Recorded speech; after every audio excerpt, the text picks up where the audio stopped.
തിരുവചന സന്ദേശങ്ങൾ ശ്രവിക്കുന്നതിനായി ഭാഗ്യവചനധാര ഇന്ന് തന്നെ സബ്സ്ക്രൈബ് ചെയ്യുക.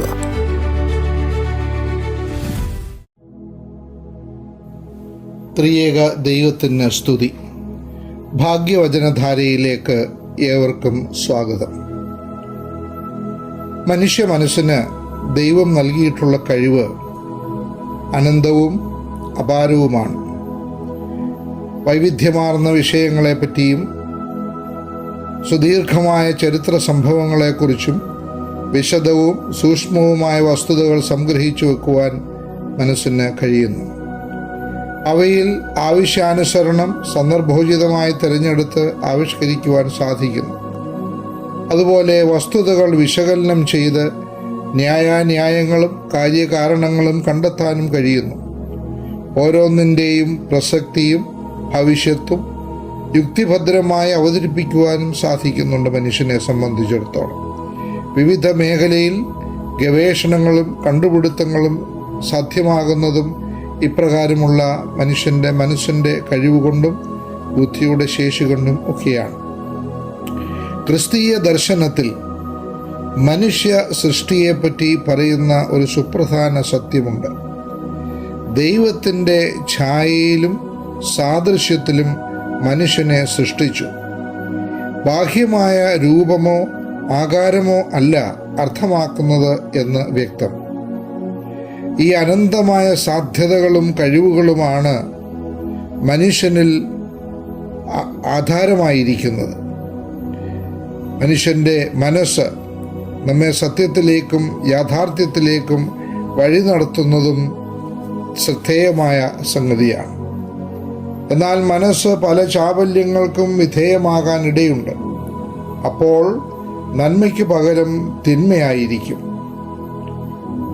കൈവരുന്നത്. തെറ്റായ നിഗമനങ്ങളിൽ എത്തുന്നതാണ് മനസ്സിന് സംഭവിക്കുന്നതായ ഒരു മാറ്റം. അത് പല അനർത്ഥങ്ങൾക്കും തുടക്കമിടുന്നു. വ്യക്തിബന്ധങ്ങൾ ഉലയാനും ശത്രുതാഭാവം പുലർത്തുവാനും അരുതാത്ത സംഭാഷണങ്ങളിലും പെരുമാറ്റങ്ങളിലും ചെന്നെത്തുവാനൊക്കെയും കാരണമാകും. ആയതുകൊണ്ട് നമ്മുടെ മനസ്സിനെ നിയന്ത്രിച്ചും ബൗദ്ധികമായ പ്രവർത്തനങ്ങളിൽ ക്രൈസ്തവമായ ദീപ്തി പരത്തുവാൻ തക്കവണ്ണം നമ്മുടെ ജീവിതത്തിന് സാധിക്കേണ്ടതാണ്. തെറ്റായ നിഗമനങ്ങളിൽ നാം എത്തിച്ചേരുന്ന സാഹചര്യങ്ങൾ ബുദ്ധിയോടെ സാന്നിധ്യത്തോടെ ചിന്തിക്കുവാനും പ്രവർത്തിക്കുവാനും നമുക്ക് സാധിക്കണം. വലിയ മഹാന്മാരെന്നും ധിഷണാശാലികളെന്നും ആദർശവാന്മാരെന്നും കരുതപ്പെടുന്നവർ പോലും ചിലപ്പോൾ തെറ്റായ നിഗമനങ്ങളിൽ എത്തുന്നത് അസാധാരണമല്ല. സാധാരണക്കാരെന്ന് കരുതുന്നവർ ആയിരിക്കും തെറ്റായ നിഗമനങ്ങളിൽ എത്താതെ സ്വയം സൂക്ഷിക്കുന്നത്. ദൈവം നമുക്ക് നൽകിയിട്ടുള്ള വലിയ വരദാനമാണ് നമ്മുടെ മനസ്സിൻ്റെ കഴിവ്. അത് വികലമായി പോകാതിരിക്കാൻ നാം സൂക്ഷിച്ചേ മതിയാവും. നമ്മുടെ മനസ്സിൻ്റെ നിയന്ത്രണം ദൈവം നമ്മെ തന്നെ ഏൽപ്പിച്ചിരിക്കുകയാണ്. അല്ലെങ്കിൽ നാം മരപ്പാവകളായി പോകുമായിരുന്നു.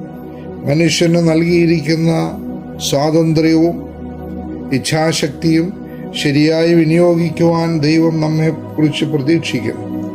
മനസ്സിലെ മാറാലയൊക്കെ നീക്കി സ്വച്ഛമായി സൂക്ഷിക്കുവാൻ ശ്രദ്ധിച്ചേ മതിയാവും.